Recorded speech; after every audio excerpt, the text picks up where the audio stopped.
त्याचा हे आमच्या शेतातलं सुये लिंबू आहे. याच्यापासून आयुर्वेदिक औषध तयार होते. म्हणजे ज्याला कोणाला स्टोन झालेले आहेत त्यांनी गरम पाण्यामध्ये हे लिंबू पिळून जर पेले तर त्याचे स्टोन काही दिवसातच निघून जातात.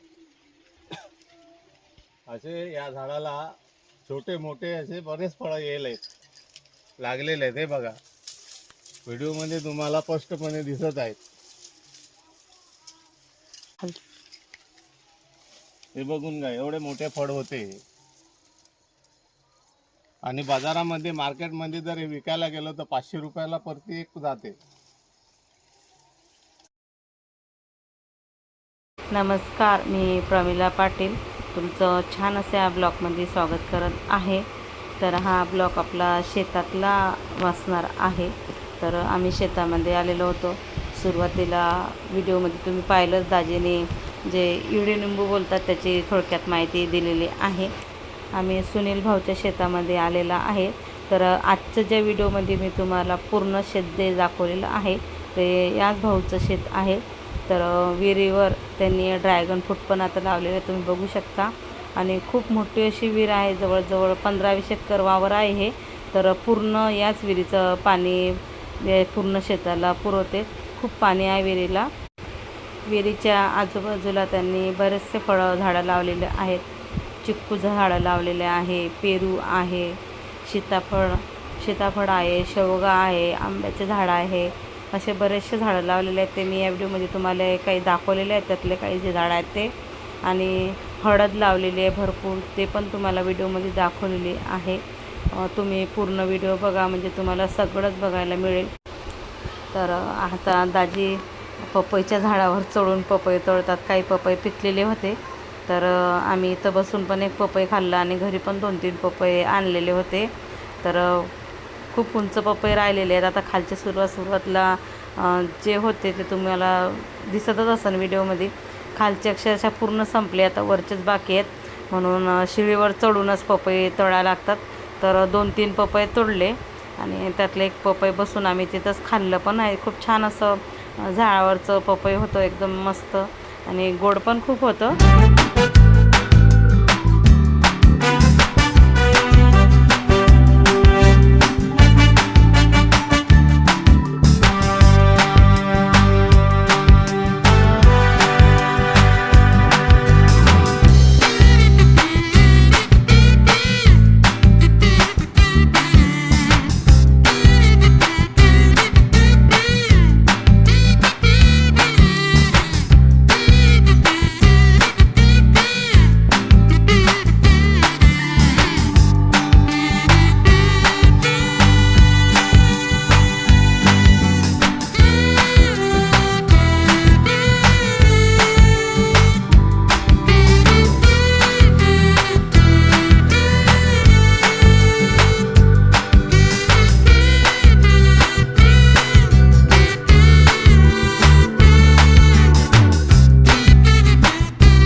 मस्त बसून आम्ही पपई वगैरे आता खाल्लेलं आहे.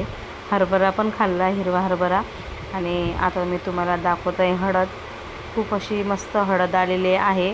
थोडीशी तुम्हाला काढून दाखवत आहे. हाताने नाही निघत, हे नांगरून काढायला लागते, पण मी तुम्हाला व्हिडिओमध्ये दाखवायसाठी थोडीशी काढून दाखवलेलं आहे. तुम्ही बघू शकता, अगदी जाळजाळ मोठी मोठी हळद आहे. भरपूर अशी हळद झालेली आहे या शेतामध्ये.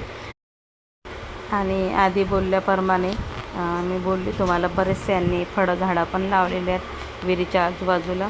इथं शेवगा लावलेला आहे. आत्ताशी शेवग्याला फुलंच आहेत, काही काही अजून शेंगा लागलेले आहेत.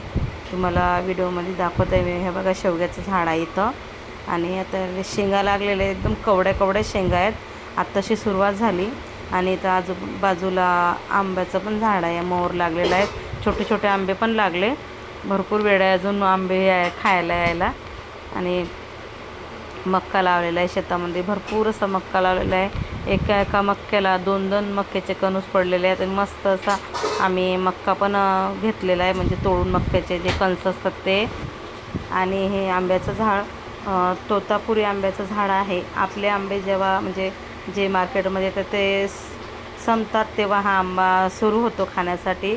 आणि वरतून जरी हा आंबा, फळ खूप मोठं आहे आंब्याचं या झाडाचं, म्हणजे आताशे सध्या छोटे आहेत, पण झाल्यावर पूर्ण आंब्याची वाढ झाल्यावर खूप मोठे मोठे फळ आहेत. वरून जरी हा आंबा हिरवा दिसला तरून आतून मस्त एकदम ऑरेंज कलर असतो या आंब्याचा आणि खूप खायला खूप गोड असतो. तर म्हणून म्हटलं की आंबे खायला अजून भरपूर वेळ आहे. जेव्हा हे आंबे मार्केटमध्ये संपत येतील तेव्हा याची सुरुवात होते. तर इथे बघू शकता तुम्ही, हे आहेत धने, तुम्हाला दाखवत आहे व्हिडिओमध्ये मी. आणि मस्त असा सुगंध, एकदम गावठी एकदम सुगंध सुटलेला. मी एवढेसेच हातात चोळून घेतले तेव्हा मस्त वास येत होता. आणि बटाटे पण लावलेले आहेत, मिरच्या पण त्यांनी जेवढ्या खायला घरी लागतील तेवढ्या मिरच्या लावलेल्या आहेत. इथे भरपूर असा हरभरा लावलेला आहे. ह्या हरभऱ्याचा म्हणजे मागचा पेरा लावलेला आहे. मागचा पेरा म्हणजे मागून लावलेला, आणि म्हणूनच काही जणांचे हरभरा घरात आला पण. आणि ह्या आत्ताशी हरभरा खायला जसं झाला म्हणजे पक्का झाला. अजून काढायला जवळजवळ 15-20 दिवस लागतीलच हरभरा काढायला. आणि मस्त आम्ही विहिरीच्या जवळ बसून हरभरा पण खाल्लेला कोरडा. आणि नंतर इकडे आलो. ताई थोडा कोथिंबीर घेते, कोथिंबीर पण याच्यामध्ये हरभऱ्यामध्ये त्यांनी टाकलेलं आहे. इकडे लावलेले आहेत केळी. पूर्ण आम्ही शेतामध्ये फिरलो तर जवळजवळ आमचे 2 घंटे कसे निघून गेले माहीत नाही. अक्षरशः घरी जायला आम्हाला अंधारच पडलेला होता. पण तरी पण शेत एकदम गावाच्या जवळच आहे.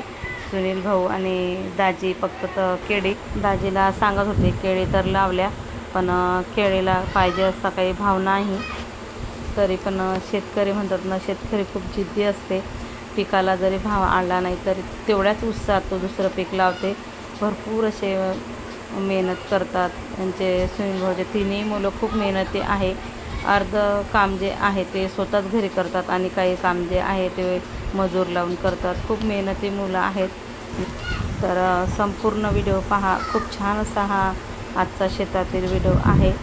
आणि माझ्या चॅनलला ज्यांनी सबस्क्राईब कोणी केलं नाही त्यांनी चॅनलला सबस्क्राईब करा, व्हिडिओला लाईक करा आणि जास्तीत जास्त व्हिडिओ शेअर करा.